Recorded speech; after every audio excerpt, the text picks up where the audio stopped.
యెహోవా స్వరము జలముల మీద వినపడుతున్నది. మహిమగల దేవుడు ఉరుము వలె గర్జించుచున్నాడు. మహాజలముల మీద యెహోవా సంచరించుచున్నాడు. యెహోవా స్వరము బలమైనది. ఆ వాక్యము బలము గలదై. 2 సజీవమై రెండంచులు గల ఎటువంటి ఖడ్గము కంటెను వాడిగా ఉండి ప్రాణాత్మలను మూలుగులను విభజించినంత మట్టుకు దూరుచు అన్నిటినీ శోధిస్తూ ఉంది. ప్రతిదాన్ని ఐడెంటిఫై చేస్తూ ఉంది. యెహోవా స్వరము బలమైనది. యెహోవా స్వరము ప్రభావం గలది. యెహోవా స్వరము దేవదారు వృక్షములను విరచును. యెహోవా లెబనాను దేవదారు వృక్షములను మొక్కలుగా విరచును. దూడవల గొంతులు వేయినట్లు ఆయన చేయును. లెబానోనును షిరియోనును గురుపోతి పిల్లల వలె గొంతులు వేయినట్లు ఆయన చేయును. యెహోవా స్వరము అగ్ని జ్వాలలను ప్రజ్వలింపచేర్చున్నది.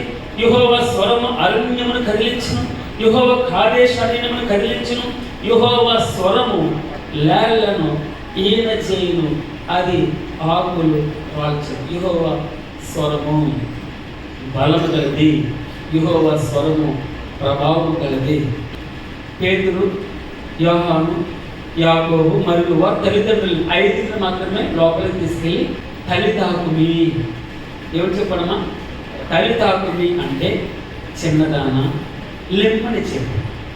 చనిపోయినటువంటి శవం ఆయన స్వరం విని ఒకరోజు ప్రభు ఊరికి వెళ్తున్నాడు. ఆ ఊరి బయటకేమో శవం వస్తుంది. పిలువరాలు హోప్ లేదు, ఇంకెవ్వరు లేరు. ఉన్న ఆధారం కూడా కోల్పోయారు. కోల్పోయి దిక్కు లేనటువంటి స్థితి.